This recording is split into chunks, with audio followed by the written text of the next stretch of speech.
Hello,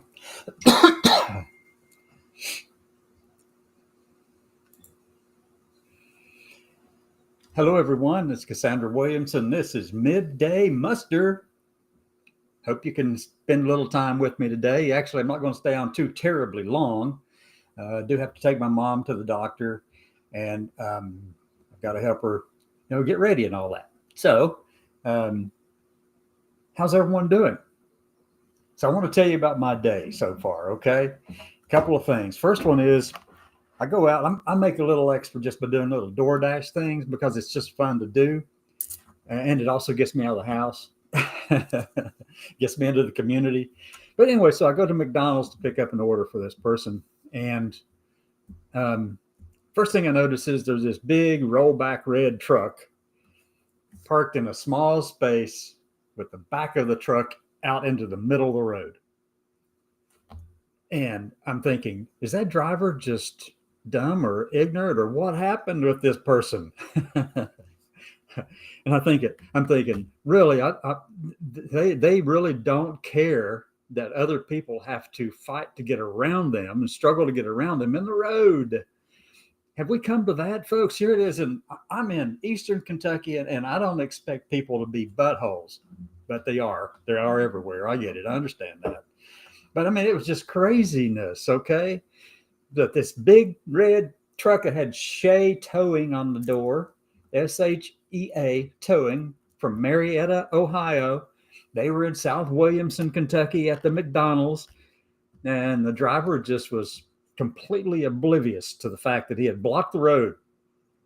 Actually, I think he probably knew. He just didn't care. That's crazy. I mean, what? I mean, why? Why? Really? Why? I don't know. Who knows? So I get my order out of from McDonald's, and I get in the car and I look over there at him, and he's just piddling away, just leaning back in his seat. This big guy leaning back in his seat, just completely oblivious to the fact that cars are having to go dodge around the back of his truck just to get around into the road. He could have there was plenty of room for him to pull the truck sideways in those parking places. I mean, he could have done that and it wouldn't have been an issue, but he wasn't thinking about anything or anyone else when he did that. And if any of you know me, well, you know that I tend to confront stupidity. So I backed my little red Mini Cooper up, and then drove and pointed my little front of the car right at the side of his truck, driver's side. And I got out and I walked up to there, and I motioned for him to lower his window down. And I climbed up on that truck and I said, "Man, what are you doing?" And he said, "I'm just waiting for food." I said, "Well, that's all well and good, but your truck is sticking out into the middle of the road, right?" And I said, "What's up with that?" I said, "Really, what's up with that? Why? Why are you doing that? People have to go around you." And he said, "Get off my truck." Oh my God, I had some fun with that one. I got off his truck. It was a legitimate statement. I got off of his truck and I said, "Man, you need to grow up." And he's rolling his window back up. So I pick up and I take my order and go where I have to go with it. And then I call Shea Towing. Obviously, they're listed on the internet. I called Shea Towing in Marietta, Ohio, and I said, "Hey, you got a driver in South Williamson, Kentucky, down there in Pike County up in the hills of Eastern Kentucky?" And he's being rude as hell. He's just got his truck parked out in the middle of the road, blocking the traffic. And people are having to dodge to go around him. And they said, "Well, we'll call him and let him know." And I'm thinking, okay. But I don't know what that driver thought. Here I am. I get out of the truck and I just walk right over there and go, "Hey, what's going on?" So I'm going to pull this thing over to the other side where I can actually watch that and this. So anyway, back to my original question. How's everyone doing today? Huh? I've had fun today. It's been interesting. It's been raining like cats and dogs out here too, because, really the thing is, I checked the weather, and it wasn't supposed to rain until this evening. after I'd gotten back in and after I did my evening show even. Forecast said it's not supposed to rain until then. It was clear all day long.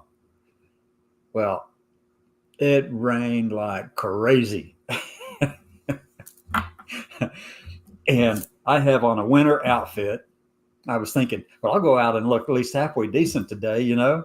Got a decent winter outfit on, a red top and white pants, and you know, hold up, you can see it.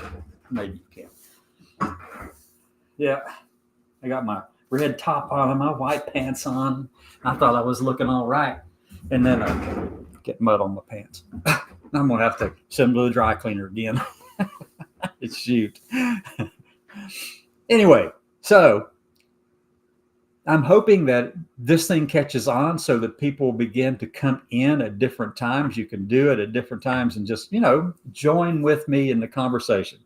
Now, I did send out an email earlier this morning, and I'll let people know that, you know, the two programs that I'm doing are Midday Muster and The Path Forward. Midday Muster's in the middle of the day, obviously, but the title, right? Most times it'll be at 1, but today it's at 12. It started at 12 Eastern time. And the reason for that, I'm taking care of my family here in Eastern Kentucky. That's why I'm back here. That's why I came back home to help them. Since I'm retired, I can do what I want. My kids are grown. My grandkids are growing up. One of them graduates this month down in Killeen, Texas. So, yeah, so I'm free to be able to come back and help. And I've been here for mom and my brother and sister and my cousin, people, you know, different ones. And, you know, whoever needs help here, basically, I'm here for that. And I thoroughly enjoy it. It is such a blessing to me to be able to do that. And I enjoy it. So I have to work around their schedules and the doctor's appointments and all that kind of stuff in the middle of the day, which typically takes up a little bit of time. You have to go, like mom, I've got to take mom over to Pikeville Medical Center in Pikeville, Kentucky, which is in Pike County, today for her doctor's appointment at 2 o'clock. It's actually for their nephrology clinic, but it's just a follow-up thing. But anyway, so she's fine with that at this point, but I need to do that. So that's why I moved this one back to 12, give me time to help her get dressed, get prepared, and all that kind of stuff. And so the midday thing kind of shifts around between 11 and 1. That's primarily what it's all about. And I know there are people out there watching the show because people they do drive-by watching. They don't want you to know that they're watching, but they're watching. You know, they'll go over on the social media or find me somewhere on social media, whether it's on YouTube or Facebook or LinkedIn or Twitter, or even over on Truth Social of all places, or on Blue Sky. You can find me on a number of different places, at least comments about what I'm doing and links to where you can go to find me. So I'm very public about this. And I do have a space, and as I put in an email I sent out this morning, I do have a space a time where I can actually bring in other people who would like to talk, and like to have a conversation back and forth. And I don't care if the person disagrees with me a little or a lot or whatever. I am not opposed to having other opinions and views on the show with me. As a matter of fact, I prefer that. And the reason why I prefer that is because we get stuck in these ideological echo chambers and silos, and we just get stuck there. And it happens on the left, it happens in the middle, it happens on the right. And each of them have their own gatekeepers who try to keep people out or keep people in line. And basically that's a lot of what goes on, is they're either trying to keep you in line with the approved narrative, or they're keeping you out if you're an extremist. And anybody who is not in that silo is an extremist. That's just the way it works. But I love having those different views to talk to people about, because viewpoint diversity is everyone has a viewpoint on something, right? Everyone does. And who am I to police someone else's opinion on things and someone else's views on things? You're entitled to that. And you're even entitled to have a conversation with me if you disagree with me, or if you'd like to show that you're interested in what I'm talking about. But you can do these things. And that's what I want on this show. So if you're interested in being a part of this at some point in time, regardless of, like I said, where you stand ideologically, politically, or whatever, I don't care, then send me an email and let me know that you're interested. Okay, so here is the email address right there going across the screen right now. So take a look at that. Send me an email if you'd like to come on the show. Now, I only want like 1 or 2 people extra besides myself on these shows because, I want to have a good conversation and I want to be able to have a dialogue about the topics of the day. There's all kinds of stuff going on in this world right now, and we need to be able to listen to other people and not take offense every time. We shouldn't have to walk on eggshells around every single person simply because, they might be offended at something. And it's fine. I don't, I know with everything in me that anybody listening to me and then seeing me will have a completely different perception of things. Okay. Because right here, I'm in red, deep red, Eastern Kentucky and Southern West Virginia. It's right across the border, across the Tug River. Okay, so this is a deep red billion-dollar coal field. It used to be billion-dollar coal field. I don't even think there's too many mines left anymore. And so, come in and have a talk. Let me know. Send me an email, and let me know that you'd like to do that. And then I'll screen the people who. I will screen people because you know why? Because I don't want people who are just going to be angry all the time. I want people who can talk and communicate and share their views. And then with the disagreements that person and I might have, then that's fine. We can disagree. We can talk each other's points out.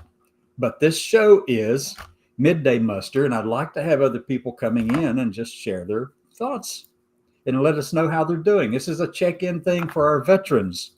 I'm a veteran of the Navy and the Marine Corps. I'm a veteran, and I'd love to be able to talk to other veterans. That's fine too. I'd love it. If you're just a regular American citizen, a civilian, I'd love to talk with you as well.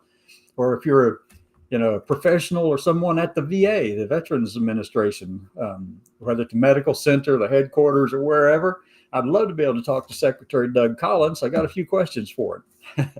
But so far, they aren't paying a lick of attention to me. I've reached out to numerous people and asking, hey, do you know anyone who knows Doug Collins, the new Secretary of VA? Well, so far, no one claims to know him. And the people I know, someone in all that group should know or have a connection with someone who knows Doug Collins. But they aren't willing to admit it or connect me with him. They know that, I'm a little bit different, to say the least. I've got my classmates from the Naval Academy, a lot of people out here that I have a lot of respect for. Great things.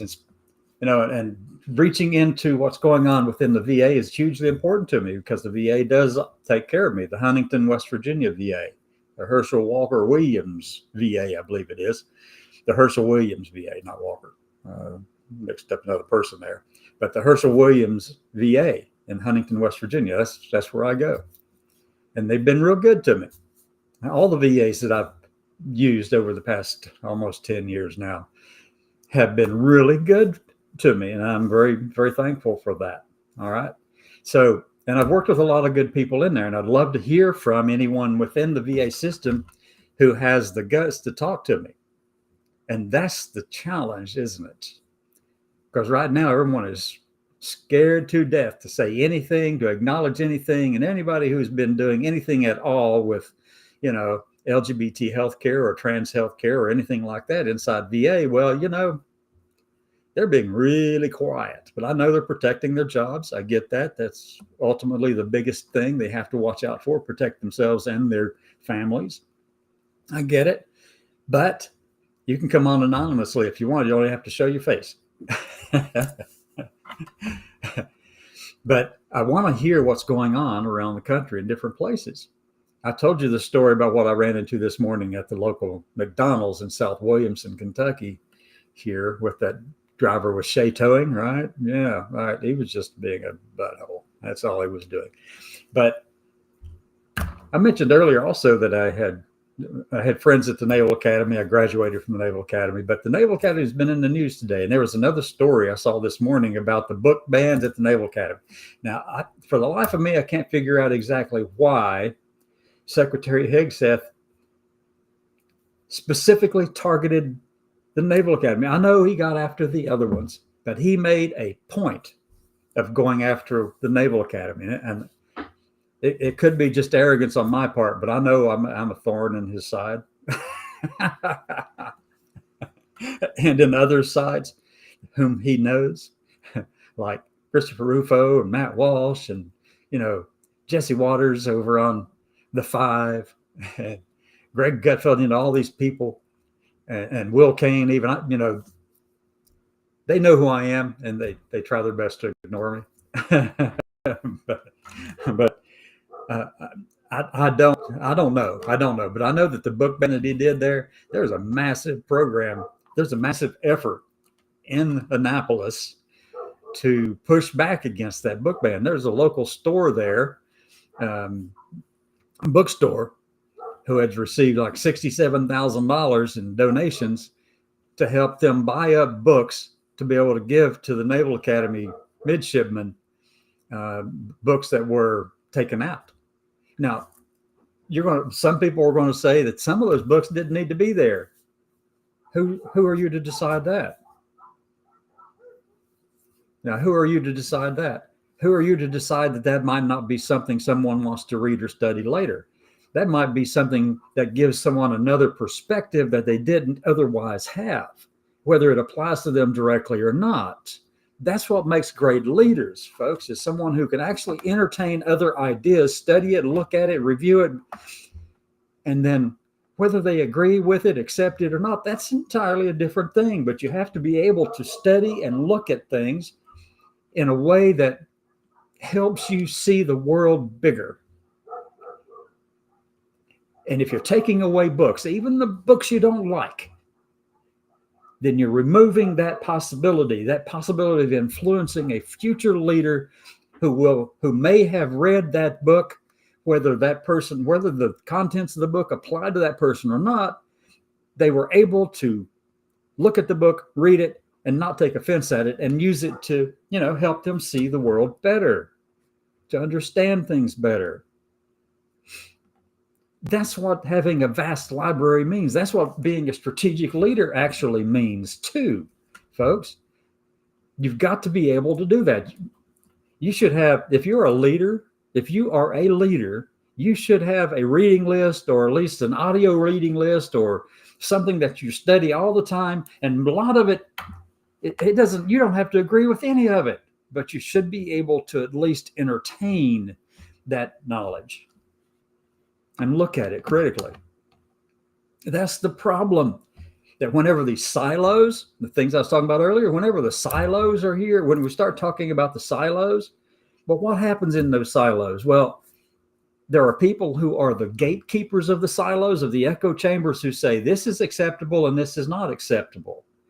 And over here on the right, they go, this is acceptable and this is not acceptable. And on the left and the middle, each of them do those sort of things.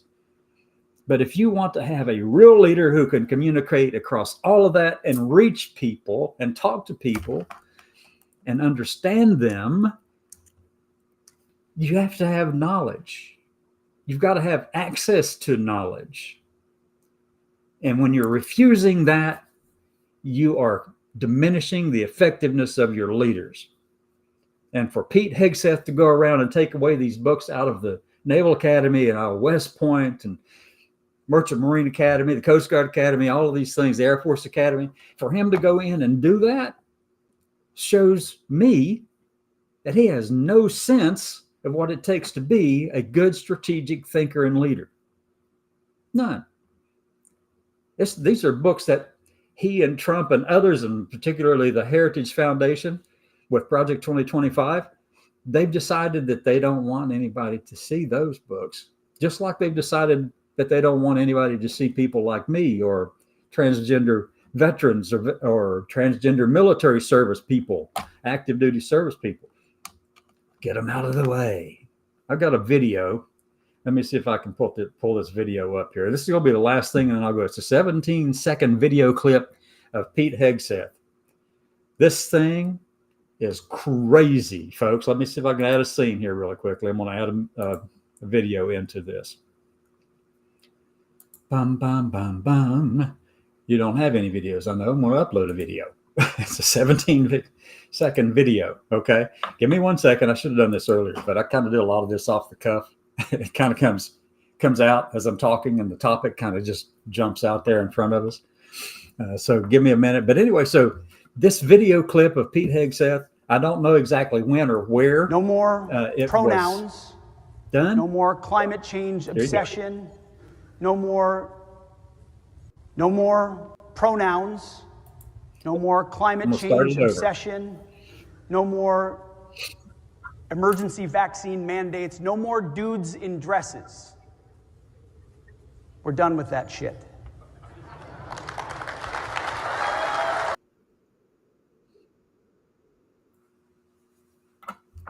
What do you think of that? Yeah, that's what I thought too. This is the kind of thinking that weakens strategic leadership. This is the kind of thinking that destroys a country and its military. Why? Because you're unable to see that having all of these different things around actually is beneficial in the long run, because you already got them trained. And you're going to kick out books too. Okay. You're going to kick all the books out and change the knowledge and eliminate things and remove women who have earned the right to be on that wall, on that plaque in front of your office, simply because remove them from the wall because, you know, you think women ought to be in the kitchen making babies and food.